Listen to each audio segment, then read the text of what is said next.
Assalamualaikum warahmatullahi wabarakatuh. Selamat siang para pejuang cuan. Gimana kabar kalian di siang hari ini?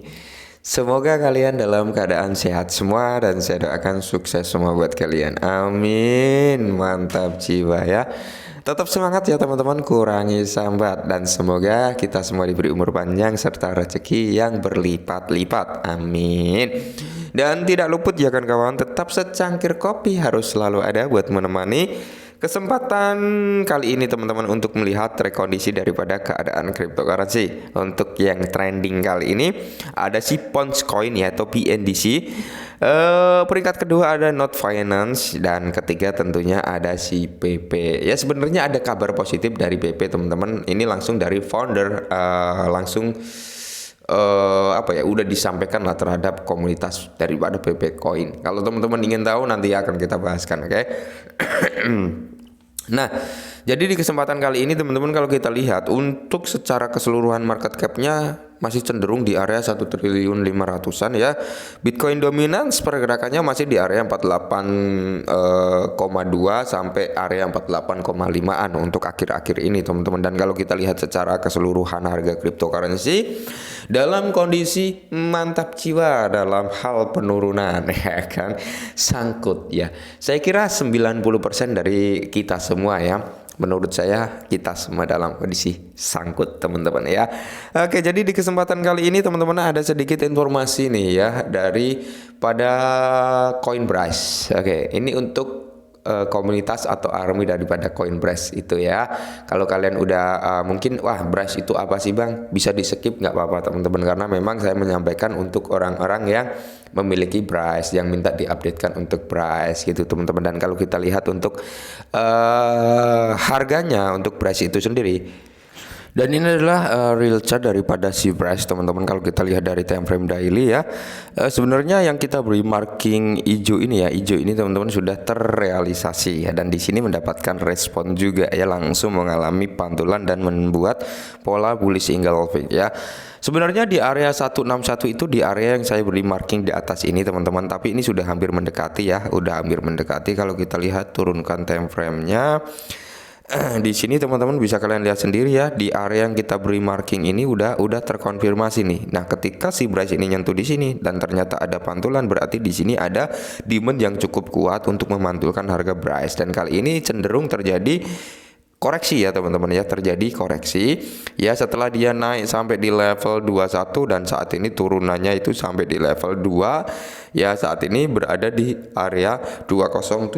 Nah, pergerakan daripada Brace sebenarnya itu di area 18 19 sampai kepala 22 itu pergerakan daripada Brace itu sendiri teman-teman ya. Nah, kalau saya pribadi, apakah saya akan tetap hold? Ya, tetap hold teman-teman ya. Saya akan tetap bertahan. Ya, karena gini, secara logika kalau kita mau cut loss sekarang, kita juga rugi, ya kan? Bener nggak? Bener ya. Ntar kalau kita cut loss, tiba-tiba ada informasi-informasi yang bagus, kita cenderung ingin beli lagi, ya lebih baik di hold dulu gitu teman-teman. Kenapa?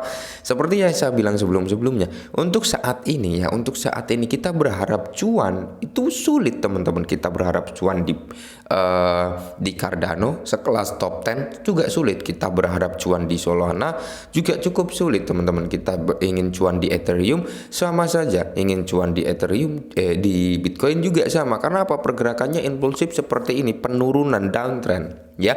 Untuk arah market ini masih diolak-olak, masih di bolak-balik oleh para cukong-cukong bandar-bandar yang menginginkan harga Bitcoin turun, mereka masuk ya kan, seperti itu. Apakah ini akan menjadi suatu pola historis yang sama dengan Bitcoin halving sebelum-sebelumnya? Bisa jadi teman-teman ya. Mendekati Bitcoin halving ya, semuanya diperparah dulu, di food dulu biasanya ya, biar harganya cenderung jatuh. Nanti ketika jatuh, pemain retail panik selling, mereka ngejual altcoin, mereka ngejual apa yang lainnya, berharap harganya lebih turun-turun lagi. Ternyata itu hanya manipulasi market.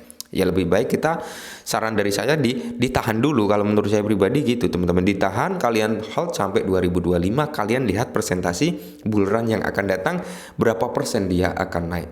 ya. Semoga saja teman-teman, semoga saja dia bisa naik sampai ya sesuai target kita lah, Rp1, harapannya seperti itu kan, amin ya.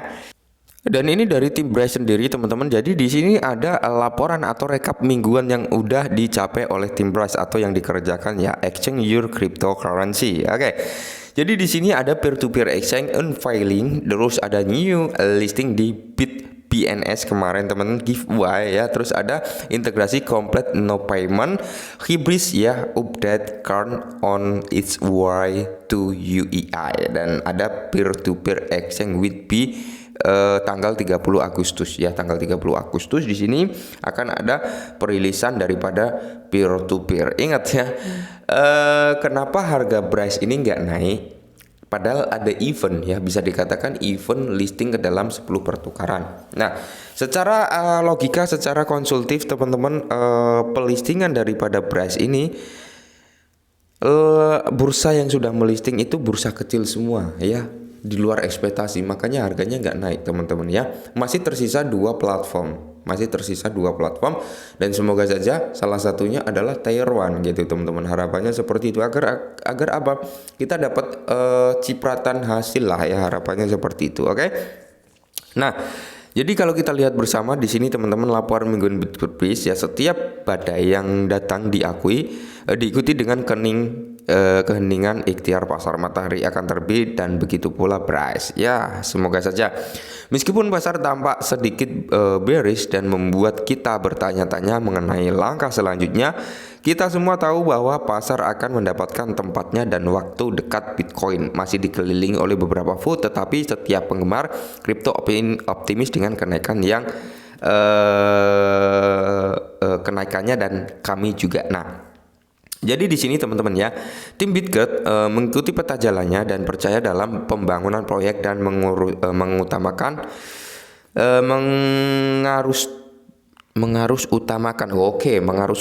kripto dengan utilitas canggih ya.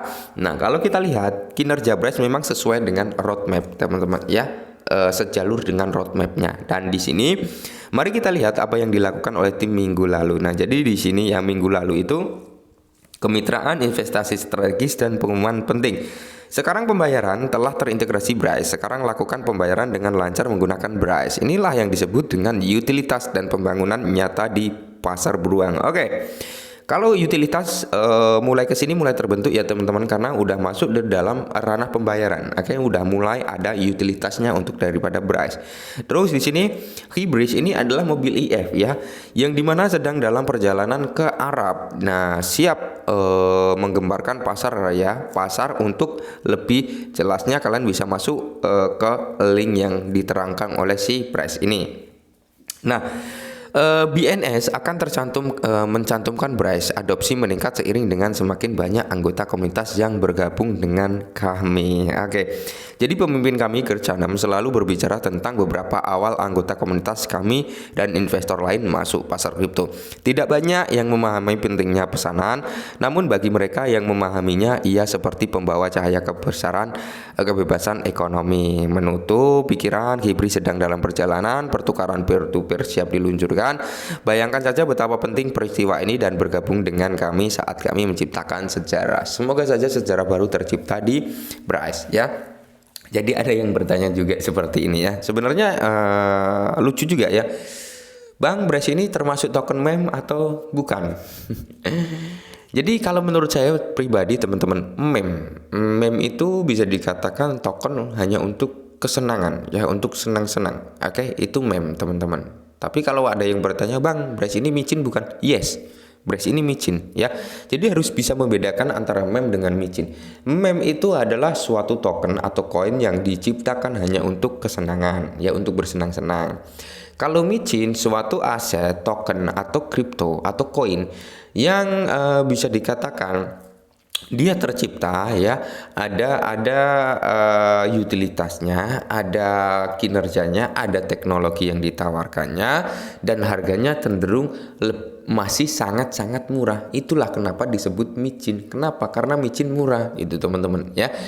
Nah, kalian harus membedakan itu. Ya, sebenarnya terserah kalian sih mau menyebut beras ini mau menyebut micin, ya nggak apa-apa. Kalau saya pribadi micin gitu, teman-teman. Kenapa? Karena harganya masih cenderung sangat-sangat murah. Ingat, PP ya. PP awal launching itu udah memberikan cuan yang cukup positif banyak terhadap holdernya ya. Begitu pula Bryce ketika launching brojol sampai hari ini pun sebenarnya holder awal masuk udah merasakan cuan. Sama kayak PP ya, holder pertama masuk udah cuan ya, meskipun di hold sampai saat ini udah cuan teman-teman ya.